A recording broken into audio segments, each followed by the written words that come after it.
Bonjour à tous, que le nom du Seigneur soit béni.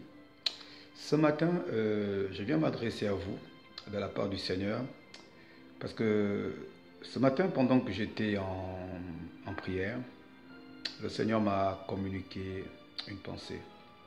Le Saint-Esprit m'a parlé clairement. Ce message s'adressera d'abord aux chrétiens, ceux qui se disent chrétiens, et aussi à ceux qui ne le sont pas, ceux qui ne le sont pas encore. Et j'espère que dans la suite du temps, après ce message, ils deviendront chrétiens véritablement.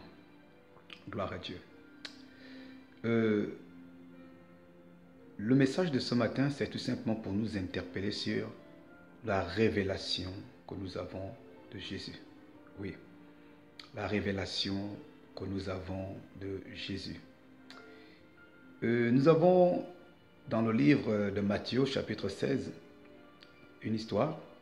On nous relate un événement, Jésus parlant à ses disciples, et il leur dit à un moment donné, vous, que dites-vous que je suis? Vous, que dites-vous que je suis? D'aucuns vont lui dire, tu es Élie, d'autres vont dire tu es Jérémie, tu es Jean-Baptiste ou l'un des prophètes. Ils disent oui, ça c'est ce que les gens disent, mais vous, que dites-vous que je suis? Et Pierre va dire, tu es le Messie, le Fils du Dieu vivant.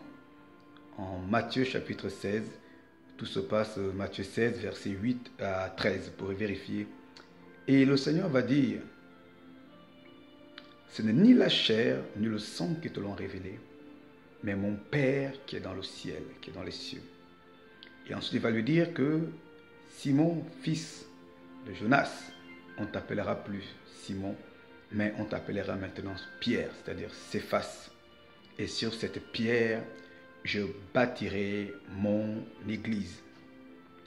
Peuple de Dieu, il est important véritablement que chacun d'entre nous recherche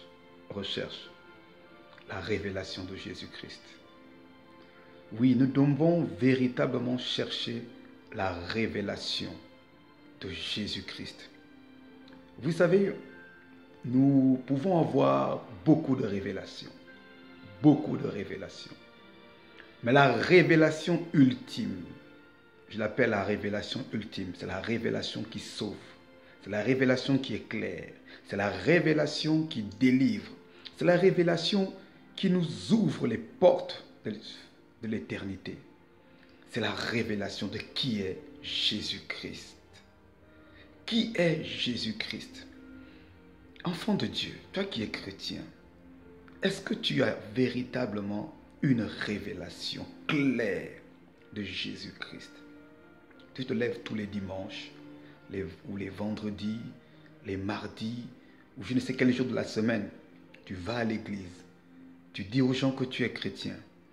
Qu'est-ce que Jésus représente véritablement pour toi?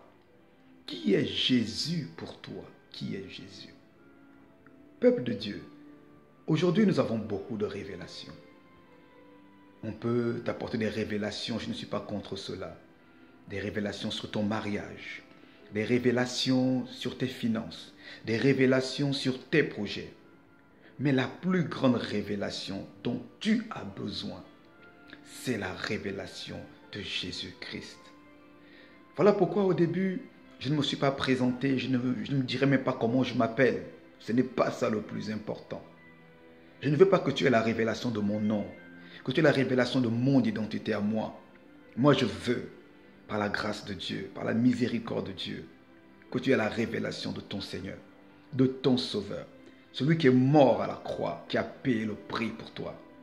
Je veux que tu ne te limites pas aux révélations qui sont, comment dire, pour les choses éphémères. Oui, le mariage est éphémère. Toutes ces choses-là, pourquoi je dis éphémère? Parce que c'est des choses qui sont terrestres. Lorsque nous allons arriver au ciel, il n'y aura plus de femmes, il n'y aura plus de mari, il n'y aura plus de voiture, il n'y aura plus de BMW. Nous sommes encore sur la terre, c'est vrai. Tu as besoin d'avoir une révélation sur ton travail. Tu as besoin d'avoir une révélation sur ton avenir. Mais la révélation ultime sur laquelle se basent toutes les révélations, c'est la révélation de Jésus-Christ. Toutes les révélations sont basées sur la révélation de Jésus-Christ. Parce que si tu n'as pas la révélation de Jésus-Christ, tu seras emporté par tout vent de doctrine. Si tu n'as pas la révélation de Jésus-Christ, tu ne seras pas stable. Tu ne seras pas enraciné. Tu ne pourras pas croître. Si tu n'as pas la révélation de Jésus-Christ, ta foi ne va pas croître. Si tu n'as pas la révélation de Jésus-Christ, tu ne seras pas apte à aimer. Tu ne seras pas prompte à aimer. Tu ne seras pas prompte à pardonner. Tu ne seras pas prompte à secourir. Parce que dès que tu as la révélation de Jésus-Christ, tu as envie de connaître davantage qui est Jésus-Christ. Aujourd'hui, nous avons des révélations seulement sur mon église, sur mon assemblée. Ce n'est pas mauvais. Mais toute assemblée en esprit et en vérité vient de Jésus-Christ. Tout ministère vient de Jésus-Christ. Tout ministère, toutes choses. La Bible déclare que toutes choses ont été faites par lui et pour lui. Jésus-Christ doit être au centre de ta vie. Jésus-Christ doit être le centre de ton message. Jésus-Christ doit être le centre de tes aspirations. Si Jésus-Christ n'est pas le centre de tes aspirations, tu vas être emporté par les mauvais vents. Parce que si Jésus-Christ est au centre de tes aspirations, lui qui est le rocher, tu ne pourras plus bouger et tu ne seras plus ballotté comme un petit enfant. Vous savez, parfois, nous parlons de beaucoup de choses. Nous disons beaucoup de choses en son nom, mais pourtant lui-même, on l'a mis de côté. Nous pouvons utiliser son nom, dire Jésus, Jésus, au nom de Jésus, au nom de Jésus. Il a dit, je serai avec vous jusqu'à la fin des jours. Mais le problème, c'est que parfois, lui-même, nous le mettons de côté, mais nous voulons juste utiliser son nom. Toi qui m'écoutes ce matin, peut-être que tu n'as pas encore Jésus. Tu es dans le monde, tu es dans le monde, tu n'as pas de paix. Et tu cherches, et tu cherches. Tu vas à gauche, tu vas à droite. Tu as besoin de connaître Jésus. Tu as besoin de la révélation du Fils de Dieu. Oui, Jésus est le Fils de Dieu.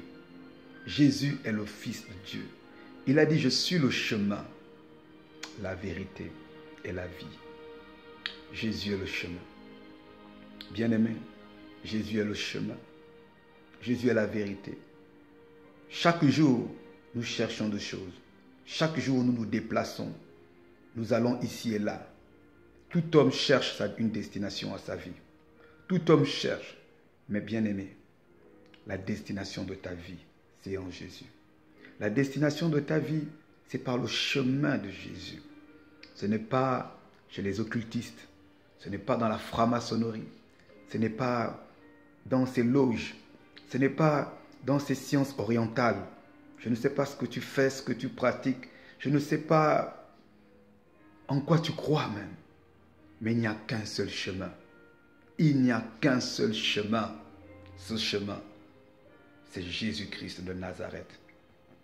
Vois-tu bien-aimé dans le Seigneur, je veux t'interpeller ce matin à rechercher la voie de Jésus. Reviens à lui. Reviens à lui. C'est le message le plus simple. Toute la Bible, c'est Jésus qui est le centre de la parole de Dieu. Est-ce qu'il est la parole de Dieu? Jésus est la parole de Dieu.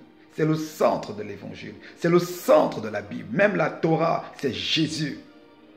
De la Genèse jusqu'à l'Apocalypse, il n'est question que de Jésus. Que de Jésus.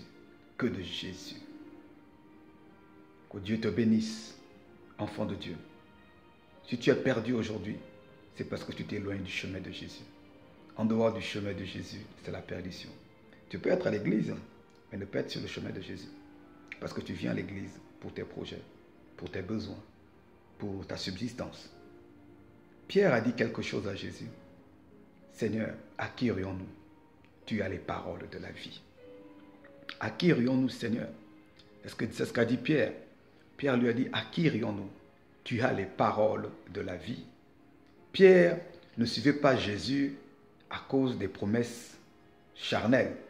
Pierre ne suivait pas Jésus à cause parce qu'il lui promettait beaucoup de poissons. Pierre qui était un pêcheur, il ne lui a pas dit à un moment donné, si tu me suis, alors voilà, tes pêches vont devenir des pêches extraordinaires. Bien au contraire, il lui a dit de tout arrêter, qu'au lieu d'être pêcheur de poissons, je ferai de toi un pêcheur d'hommes. Pierre lui a dit, à qui irai-je? À qui irions-nous? Maître, tu as les paroles de la vie. C'était à cause des paroles. À cause des paroles. À cause des paroles que ce jeune homme disait. Pierre a suivi Jésus. Pourquoi tu suis Jésus véritablement? Et Pierre, c'était évident qu'il le dise. Il le disait parce qu'il était le seul, à cet instant-là, par rapport aux autres, qui avait reçu la révélation de qui est Jésus. Tu ne peux pas suivre Jésus convenablement si tu n'as pas la révélation de qui est Jésus. Je dirais même que même nous qui le servons, tu ne peux pas le servir convenablement. Si tu n'as pas la révélation de qui est Jésus, tu finiras par vouloir te servir toi-même au lieu de le servir parce qu'il est le maître. C'est lui le maître, ce n'est pas moi, ce n'est pas toi le maître, c'est Jésus le maître. Il est le maître incontesté et incontestable. Tout genou fléchit devant lui. Il est le Seigneur des Seigneurs, the King of the King, the Lord of the Lords. Il est le Messie, le Fils du Dieu très haut. Que Dieu vous bénisse, que Dieu vous éclaire. Et je prie que la révélation de qui est Jésus vous soit accordée. À Dieu soit la gloire. Amen.